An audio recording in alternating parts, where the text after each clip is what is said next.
because of the goings-on that are evident around the world, especially over in the Middle East and Iran, Israel, and the Gaza Strip. It's been a very worrying time because I don't think the world has been on the verge of such conflict involving nations with nuclear power since the end of the Cold War. And it is quite worrying. And you can have confidence usually when you've got a steady hand in control of things, but unfortunately at the moment, that's not the case. And we get round to talking about that shortly. There are things happening in Washington and other parts of the country that are, let's just say, they've been dealt with a guy who completely deserves the name Taco. And for those of you that aren't aware of that, what that means is Trump always chickens out. Let's hope he does this time. But anyway, Dermot's joined me now. So how are you, Dermot? Yeah, it's quite worrying what's happening in the world at the moment. It also means that the world's attention has been taken away from what's happening in Gaza as well. Yeah. I don't know where you want to start with this, Philip, but I suppose we should start what's happening with Israel and Iran. Now, today it was brought out that I think it was by the UN that Iran are nowhere near ready or even any time close to making a nuclear weapon. Yeah. Now, it's the same stereotype was brought up before the original, the 2004 Gulf War. All that same narrative again, that, Saddam Hussein's got, nuclear weapons, proved there was none there. Yeah. What is it in it for them? What's in it for Israel? What's in it for America to attack Iran at this present time? Because it's nothing to do with oil, I don't think. I don't think Iran has any oil. Or no, but what they could do, Dermot, they could block the Straits of Hormuz, which is the narrow strip of water which all the oil from the Gulf passes through to get to Europe. So if they did that, if they mined it or they sank a few ships in the way, that could have a big increase in the price of oil because of that. That's if that happens. But I think, to take your point, comparing it to Saddam Hussein, there is only one man that's playing this trick, he's kind of what I call the puppet master at the moment, and it's Benjamin Netanyahu. Yeah. He has convinced Donald Trump that the Iranians are very close to finalizing their nuclear weapon. And Donald Trump is believing it. Notwithstanding the fact that Donald Trump's own intelligence services have told him exactly what the UN are saying. They are nowhere near having a nuclear weapon, and therefore they're of no danger. But it suits Trump and suits Netanyahu to believe the fiction that Netanyahu is coming out with, because Netanyahu is playing Trump like a fiddle here, and Trump is buying it. So it's when you've got two guys in that literally with the fingers on the nuclear button, then we've got a problem, big problem. I mean, then you look at Russia and China would get behind Iran. Of course they would, yeah. You would then see China taking their chance to go and invade Taiwan. Yeah, of course they would. So that means the Americans would have to come to the aid of Taiwan, but Trump has already come out and said we're not going to do that. Under a normal president, that would be the case. But Trump has more or less said he's not going to help anybody. But then again, he's lied so much. He said before he was elected that he wasn't going to get America into any more wars. He was going to take them out of it. This is flying in the face of that. But I think one thing that gives me great confidence that he's not going to join up with Israel is he's now said today that he's going to give Iran 2 weeks to get their act together, and then you make a decision on whether to join them. This is the same 2 weeks that he gave Putin's Russia a month ago, where he was going to sanction and going to apply extra sanctions. That was never done. Everything is 2 weeks with Donald Trump, and he never actually chickens out. He chickens out at the end of it. So I would think the fact that he's given that 2 weeks means Donald Trump's 2 weeks mean absolutely nothing. Do you think the decision? I think the decision's already been made. I do. Give him 2 weeks then. He can't. He's not going to. Okay, he flip flops. He might change his mind in the morning, like he changes his socks. But this is the biggest decision he'll ever made, and quite honestly, he is not in a fit state of mind to be making it, really. Well, you go back through history, Philip. Kennedy, the Cuban Missile Crisis back in the 60s, Jimmy Carter in the late 70s with the Iranian hostage scenario where he didn't go in for the hostages and it lost him the next election. You got Bush Sr. going into the first Gulf War. Do you know him on TV saying, "Read my lips"? I mean, the most famous words ever to be, I think, seen on American television. You got his son, George Bush Jr. going into Iraq. You got Obama coming out and saying we've got Obama, we've got what's his name?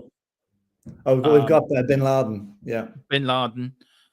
I mean, a lot of US presidents have made some pretty big decisions that defines their presidency. Yeah. Well, I mean, I was speaking to an American last night, Philip, and I said to him, Donald Trump has actually pushed himself into a corner. That the only option for him now is to attack Iran. He's got no other alternative or no other room. No, because I don't quite agree with that, Dermot. He has an alternative. He shouldn't even be thinking of attacking Iran, because if he does, he knows it's going to be World War III or the next best thing to it. It might not be a complete world war, but it'll certainly be a regional war with China, Russia, and Iran against America. You know, so I don't think he's going to make that. I don't think he's brave enough to make that decision, because the one thing Donald Trump is, he's a coward. He likes to act the bully, but he's like all bullies. He's a coward behind it all, and he's been pushed by Netanyahu to do this. That's purely for Netanyahu's benefit and Israel's benefit. It's not for America's benefit. America stands to gain nothing, only abuse and terrorist activity on their home soil if they do Netanyahu's bidding. So I honestly don't think, I could be wrong, but I think Donald Trump is the wrong man he's the wrong man in the job at the moment. He really is not fit to be running a country with such high stakes as what's happening at the moment. But one thing, I'll just read this out to you. I looked this up today. He has a habit. Recently, Donald Trump says, I made a trade deal with President Xi of China. Xi Jinping report back, no, he didn't. Trump, I negotiated a ceasefire between India and Pakistan. Prime Minister Modi, no, he didn't. Trump, I talked to Gavin Newsom. No, he didn't. And the last one, Trump, Iran called me. Iran says, no, we didn't. Now, what do you take from all that? He's trying to claim responsibility for things he never even did. And that's been his trademark all his entire life. Nothing is ever his fault. But why lie through your teeth at such vital times in life, you know? And I mean, I would love to say Donald Trump's doing a good job. I really would. But I'm afraid his presidency will effectively end at the midterms next November. When the Democrats take back control, they will impeach him, and he'll basically be a lame duck president for the rest of his time. So it's a worrying few days ahead of us, though. It really is. And let me see. I'll just keep going there. And the fact that this situation in Iran, Egypt, and Israel has pushed the Gaza Strip more or less off the front pages altogether. You know, I mean, what's going on there is an absolute humanitarian catastrophe. You know, it's inhuman. And I really, what really annoys me, like up to a few years ago, I would have been a great sympathizer with Israel, mainly because what happened to them during the Second World War. But all they're doing now is doing to the Palestinians what the Germans did to them, and it's 10 times worse, because this is in plain view of everybody. No one knew what was going on during the Second World War until after it was over. Now people are seeing it happen in plain sight, and it's absolutely disgusting. And I think the Irish government should do everything. Okay, they haven't been the worst. They've recognized the state of Palestine, and they're critical of Israel. But really, Israel, you should be ashamed of yourself. I mean, the European Union, should there be embargoes put in place? I think there should be embargoes put in place. Absolutely. And there should be no way that, you see the way the Israeli war bonds can be sold on the Irish Stock Exchange. That should be stopped immediately. Why, you know, but mind you, the people that buy those war bonds are worse. You know, you're supporting a regime that does not deserve to be supported. So what should happen now, Philip? Look, in my view, look, I think firstly, I think America shouldn't get involved in the first place. I think the diplomacy has to be the number one priority now to stop the bombing and the shelling. And I know Russia have said that they will open talks. I know a few of the Middle Eastern countries said they'll do it as well, act as a go between the two. But even you look at Syria, you look at the Palestine, ceasefires don't last long. No. Do you know? It's either you there's have a to be dealing with ceasefire. people that are trustworthy. You have to be dealing with trustworthy people. Vladimir Putin is not trustworthy. If you buy a used car from him, I wouldn't. Donald Trump is not trustworthy. Benjamin Netanyahu is not trustworthy. Your man Erdogan in Turkey, I wouldn't go mountain climbing with him either. So, none of them really. They're all kind of dictators and wannabe dictators. And not one of them is their word is worth a penny. But it is true to say, if you are attacked, you have the right to defend yourself. Absolutely. And Iran, as bad as Iran is, Iran was attacked. Yeah. For no reason or no proper reasons either. Yeah. So let them, okay, if they were attacked and they've got every right to retaliate, let them go after Israel. Let them, Israel and Iran bomb the hell out of each other. Let them do it. But do not get the rest of us involved in it. But it's the people that... this is how World War I started. World War I started from an assassination in Sarajevo that had nothing to do with Germany or Britain or anything, but because of treaties at the time, it dragged every one of them in together, and you know what will happen then. We do not want that happening again. And also, it's the innocent people that get caught in the middle. Absolutely. It's the innocent people that get caught in the middle every time. Now, I know there's a lot to say about nuclear weapons, Philip, and Iran not having them, but when Iran have to shoot a missile, I think I heard the other night it has to go over 2 states. I think it's Iraq and I forget the other state it has to go over. Maybe Jordan. Yeah. And they haven't said no. They haven't closed their airspace to it. So what does that tell you? You can't close airspace to missiles, Dermot. You can shut airspace to aircraft, but you can't close it to missiles. Well, surely one of them countries would shoot them down if they had any. If they've got the system to get involved. Like Israel have got the Iron Dome, they call it, that shoots down the thing. All right, I wouldn't say the other countries have got that because they don't need it. Why would they need it, really? Israel needs it because it's always under threat, and Iran has it for the same reason, I think. But I mean, Israel militarily are way stronger than Iran. That's the worry that I would have. And if America is supplying them with up-to-date missiles and whatever, and then maybe bringing in aircraft carriers to support them, that is a red rag to a bull for the likes of Russia and China. And this is why the wrong man is in place at the minute. If Barack Obama or even Joe Biden was in charge at the minute, we would not be having this conversation because they would never, ever have listened to Netanyahu, who to me is probably the greatest war criminal on the planet at the moment. So what does it have to be that the Israeli people have to rise up against their own leader? Well, because Israel if you think about it, Philip, right? He's fighting saying for the axis of evil and all this, but it's the poor Israeli people that are being bombed out of it here. It's not their fault. They didn't ask to go to start this bombing with Iran. They didn't ask to. Okay, what Hamas did was wrong on October the 7th, and every country has a right to defend itself, but it's going over the boundaries, which we know Israel have with Gaza. We know that there's genocide happening within Gaza at the moment. We know people are being killed just for going to go and get food. We know that. And there's a certain way, Philip, of overstepping the mark, going over red lines. Yeah, but so has Israel gone over a massive red line? Absolutely. I mean, they're over the line. They've gone over the byline out the stadium and down the road at this stage. Yeah. Now, but the problem in Israel is the minute before this bombing campaign started against Iran, there were nightly or daily demonstrations against Netanyahu. Netanyahu's popularity in Israel is worse than Trump's is in America. They hate him. But he's a dictator, and he's got the backing of the right-wing boys in the government who are egging him on to do as much of this destruction of Iran as they can. So he ain't going anywhere, because like Trump, if he wasn't in power, he'd be in jail, because he's under investigation for corruption. And that's the only reason he's keeping in power, is to keep himself out of jail. But he's very unpopular in Israel. But Israel is battening down the hand. They're saying, what's worse? We'll have to put up with Netanyahu until we sort out this Iranian thing. So they're stuck with him, basically. But now, the Iranian problem. Sorry, go on then.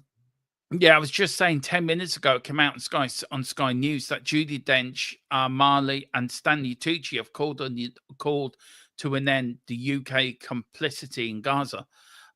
It goes on to say, with fighting ongoing since Israel attacked Iran last Friday, celebrate an activist feared the situation in Gaza has become a secondary war front.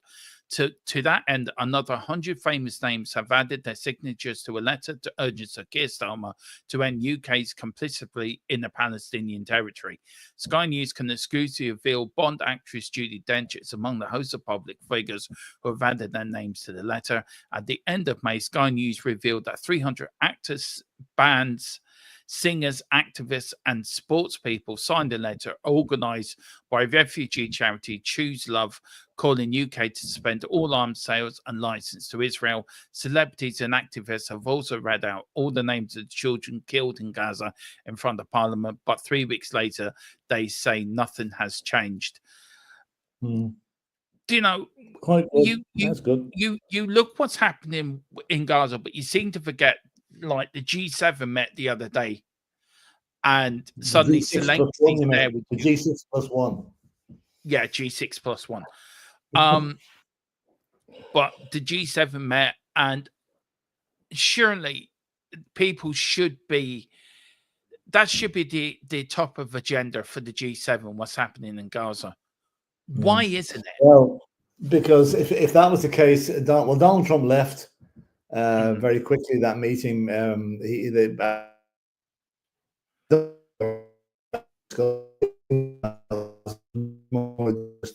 America will always supply arms to Israel. Yeah. For that type of thing. It would be a very big statement for the UK to do the same, and they really should do the same. It might send a message out to the world, because let's face it, at the moment, the countries that are holding the balance of power in the world at the moment, the real leaders are the likes of the guy in Germany, Macron in France, the Italian Prime Minister, the lady, and even Keir Starmer, although a lot of people don't like him. It's those four countries that are really that are monitoring democracy at the minute and keeping democracy on its keeping it alive. Because let's face it, democracy in America is under severe threat from Donald Trump and his cronies, and they want to be in a situation where they're answerable to anybody. And if that was the case, then I take your point. Then he might drop the bomb in Iran because he knows nothing's gonna be no retribution. It's this bunker buster bomb they're talking about, the 30,000 pound bomb that goes to 200 feet underground. But they reckon that this Iranian nuclear facility is over 1 kilometer underground. So even that bomb mightn't do anything good. Well, the only plane that can run that is the B-52, which is an American 20 of them. There's 20 of those. Yeah. So, but again, if it comes to that, I think we're in serious trouble. We really are. Yeah. All hell will break loose if that's done. Look, I wouldn't move it on away from what's happening in Israel and go to about we haven't been on for a while, so there's a little bit to talk about. Talk about what's happening in Ukraine.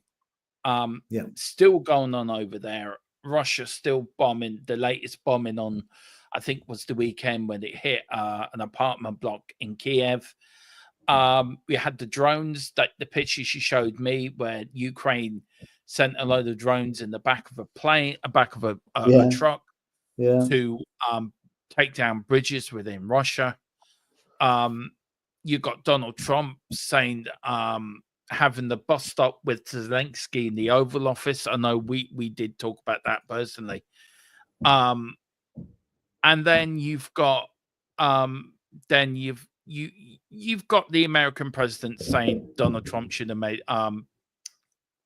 Putin should have made a deal. He should be doing this, should be doing that.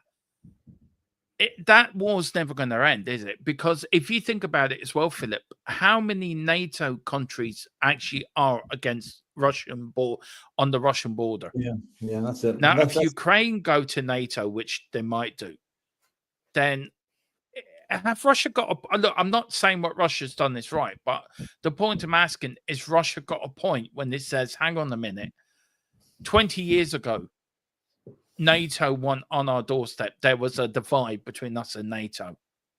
Now NATO is pushing on our doorstep."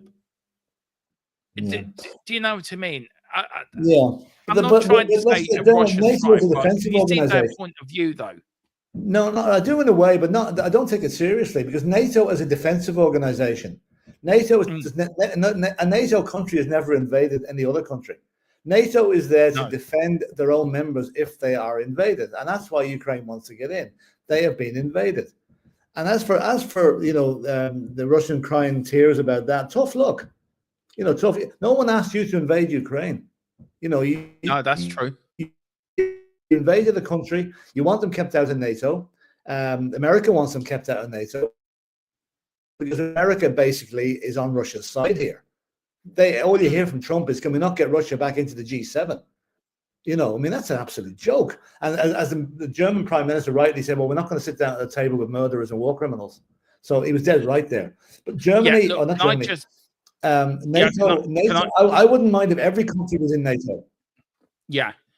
Can I just say, firstly, I very much am pro-Ukraine. You know I am, Philip. But I was just trying to play devil's advocate by saying what I was saying. That was just because we could all agree it's wrong, but you tried to look for solutions.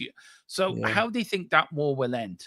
Do you think that Ukraine will have to give up some ground to Russia in the end to end the bombing? I'm hoping not, because that's certainly the last resort. Ukraine have been very clever here, right? See, Russia, as you know, any war Russia has ever taken part on, it's been cannon fodder. The bosses don't care how many millions of their men die. There's always another million to come along. Yeah. Now Ukraine is boxing it very clever with this drone warfare. That drone attack on the aircraft, on the nuclear aircraft, that was a masterstroke. And that has caused an awful lot more damage to Russia than has been coming out. That has absolutely neutered them, really. They have no aircraft, and they can't replace them, because no one's going to sell stuff to them because of the sanctions. But why you can't trust Russia and why Ukraine must keep going is, Putin asked Russia, or asked the Ukraine, not to bomb a certain installation there a couple of weeks ago. And what did he do now? Got the Russians to bomb exactly the same thing in Ukraine. Yeah. You're dealing with a sneak who does not care for the norms of international country relations. He fights dirty, and Ukraine are fighting dirty back. And I would be very, very surprised if Ukraine give up any territory on this. They must have support from the rest of the countries in the world, the proper countries in the world, including America. America holding back arms is only helping Russia. But we know that Trump is they've released them now. I think they've released them arms now. They've released them arms now. But look at the struggle it took to get them out, and how long it took. Yeah, it's the world is a dangerous place at the moment. It's on the knife edge. Well, when would you ever see countries like England, Spain giving a travel advisory for people going to America to watch themselves? Yeah. Because that could be picked up and thrown out of the country by these this immigration crackdown that's going on over there, And so, no, it's what was I trying to say there? The world is in a state of not chaos, but that's the way Putin likes to see it. He loves to see the West in chaos, and his ally in the White House is helping him do it. Are we on a knife edge for World War III? More or less. If Trump bombs Iran, we are technically in World War III, although it might not be a world war, it'll be a regional war. But what you can imagine what's going to happen there is there's going to be terrorist attacks carried out all over America. They will get into America, and they will hurt America. And that effectively will bring the war to the Western world, as well as leaving it over in the Middle East, where hopefully it can be contained. Now, we're going to finish off in this, Philip, because I know it's only a quick one. We really haven't done this. It's just us talking, but we are going to go on over the weekend with a proper show. We're going to really sit down and really put it together. What I want to talk about, and probably more on the weekend when we do our show, Philip, is regime change. That's what Israel want in Iran. Iran had that before 1979, before it was taken over by who's ever in charge now. You've got Donald Trump putting out on Truth saying for everyone to get out of Iran. Yeah. Look, firstly, the social media. I think social media plays such an important role in today's warfare.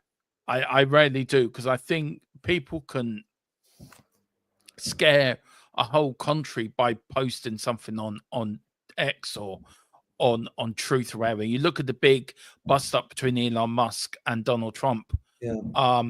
So and look what he put out on X as well, which we won't repeat because we are. Yeah, we are actually broadcasting live on X. So hello, Mr. Musk, if you're watching. Elon. Yeah, hiya. Yeah, we support you, by the way. Me and Philip are big fans of yours. No, we don't. yeah, we do, Philip. Just say yeah, we do. Oh yeah, sorry, David. Yeah. Elon, you're a great guy. You're a great guy. Yeah. Just give us a Tesla each, and we'd be happy. No, I wouldn't even take one. I wouldn't refuse to take one. You've got his internet, to be fair. That's only because I have to. But believe me, it begrudges me every month I have to pay him. Really but regime change. Very quickly, Philip. I want to talk about this in the weekend, but regime change. What does regime change mean to Iran? Does it have to take the people of Iran to rise up? Does it have to? Do you remember the spring risings that happened a couple of years ago, where I think it was Syria? It was not Syria. It was Iraq. No, Gaddafi. Where Gaddafi was. Libya. Yeah. And all around there was big regime change, wasn't there? The people rose up. Very quickly, does it have to take that? What does that look like for Iran? And will that stop Israel bombing them?